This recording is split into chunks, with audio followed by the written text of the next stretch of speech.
Hello everybody, my name is Aaron, aka Pulling Teeth, and today we are starting a brand new series. I decided, with the fact that the new Crash Bandicoot game, It's About Time, is set to release in the near future. I'm not sure on the exact date, but it's been announced recently and it's close to release. I figured, why not go back, replay the Insane Trilogy, or N-Sane Trilogy, my apologies, because Crash Bandicoot has a bit of a special place in my heart. It was the very first, the original Crash Bandicoot I should say, was the very first game I believe I ever played. It's at least the first one I ever remember playing. I remember being a kid, so little, I think it came out in what, 96? Yeah, about 96 I believe. So I'd have been about 3 years old when the original Crash Bandicoot came out. It wasn't long after that that I got my first PlayStation and saw Crash Bandicoot for the first time. I believe it was the first game that I got, the first game that came with it, and I was hooked ever since. So I absolutely adore Crash Bandicoot. It's the game that got me into gaming. It's a massive part of my childhood, so when this was released I bought it straight away and played the hell out of it. And now I would like to revisit it once again, so I will start a new game, and this time I want to bring you all along for the ride with me. Override the save, why not? So I'm not going to go back to the old save. I'm starting a new. Creepy Aku. So the eyebrow. He's got a full-on rock eyebrow going on. Here we go. What classified as plot back in the 90s for video games.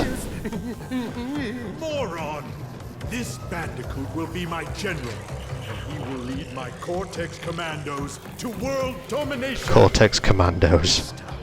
I shall reign. Because none of them wear underwear. It's Zap Crash.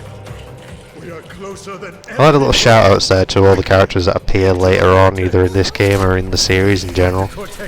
Nice little touches there. Vicarious Vision really did actually put a lot of care and effort into this. Since, you know, Naughty Dog kind of threw it by the wayside after a while. It's nice to see that somebody cared. Bandicoot 1.0 rejected. Capture him! Uh-oh. Prepare the female Bandicoot. Sounds so creepy when you say it like that, Cortez. Gotta admit.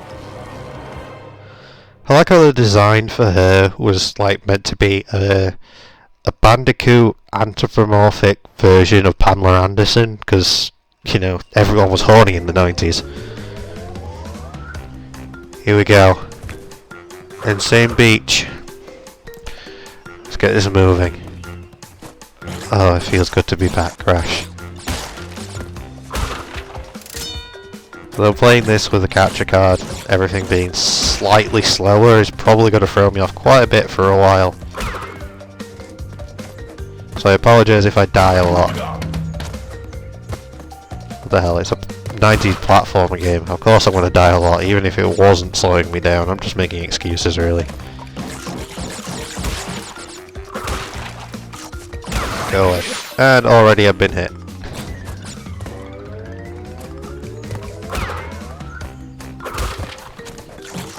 See if I can still remember all the old tricks.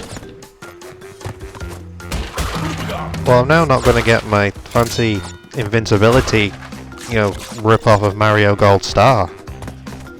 Hey, plumber boy. Shout out to anybody who gets that reference. I totally meant to be up there. That's exactly what I meant to do. Checkpoint me.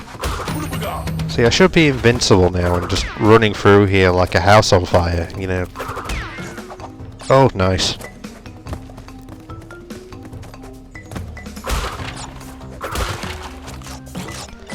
Get the most wump fruit out of this as possible. Yes, as a kid I did think they were apples. Everybody did. Don't lie. you all thought they were apples as kids. Do I go for this path, which is probably going to kill me a few times, because trying to do the awkward platforming on here is going to be difficult? Yeah, screw it, let's try it. What's the worst that could happen, right?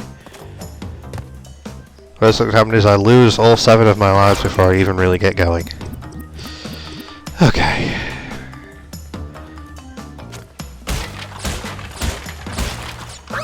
Damn it. I missed one and it threw me off.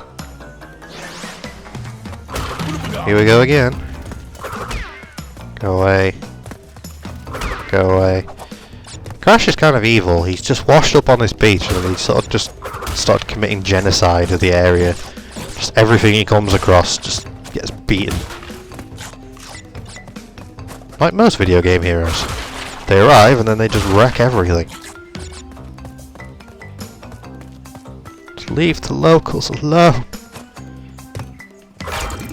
Attempt 2. I can do this. Done it again. Is it the same one that I missed? One more attempt.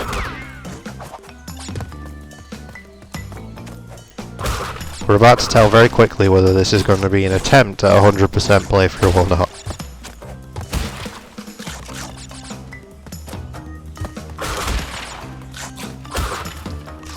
If this fails, and I'm not able to do it on this go, then this is not going to be an attempt at 100% playthrough, because I am not spending all day attempting to cross this little platform. Okay.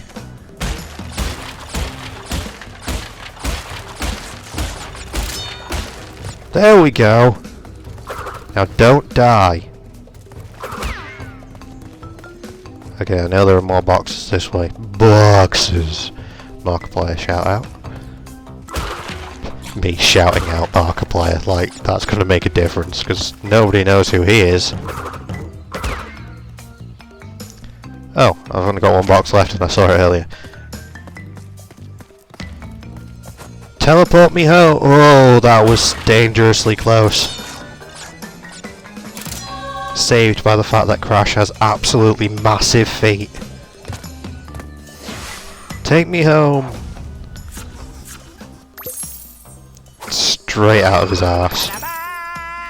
I mean, that crystal is bigger than his head, and yet somehow he kept it in his backside. Look how tiny his waist is. How did he manage that? Is nobody as well going to talk about the fact that a kid's game had it where the main character just stored crystals up his arse, and nobody thought twice about it? You know, since these levels are quite short, let's get another one in for this episode. I think that's going to be about right for per episode, we think. 2 levels per episode, sound about right? Yeah, we'll play it by ear as we go. TNT me! Just realised that skunk had a skull on its back. I don't think I've ever noticed that before. It's amazing what you notice when you're paying attention. Anything up there? No. Go away. Feed me Seymour. Again, shout out to anyone who gets that reference.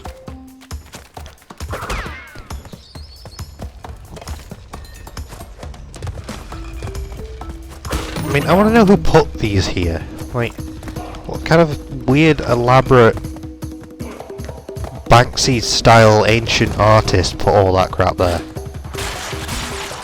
Nice, I'm not going to be able to get up there yet, because, you know, still very early in the game. Oh, I didn't spin him in time. I really should have picked up the pace a little bit and tried to get here first, shouldn't I? Okay. See if I still have the skills. And how is that thing just suddenly stopped? Is there somebody up there holding it? Secret off-screen person. No, I don't have the timing anymore.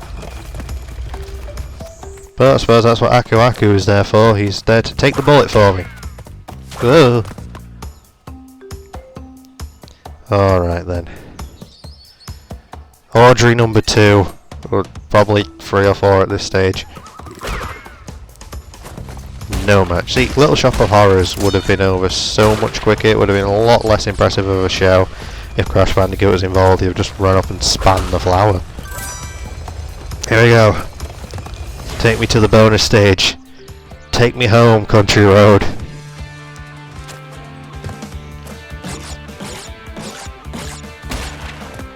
Watch me fail on this one already.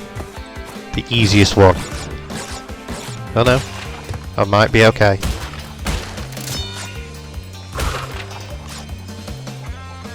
I like how she's meant to be being...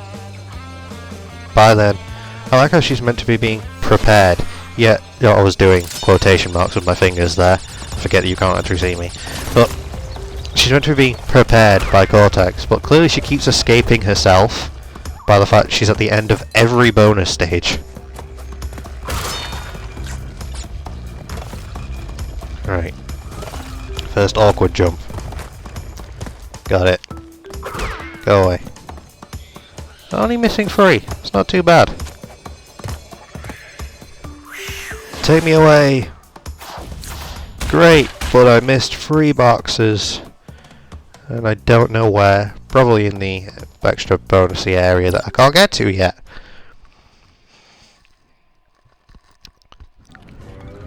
Well, next time when we come back, we'll be visiting the Great Gate, because apparently they couldn't use the Great Wall. I imagine that's trademarked by an entire country. But next time when we get back, we will continue with Crash Bandicoot 1 on the Insane Trilogy. Thank you everybody for joining me, and good night.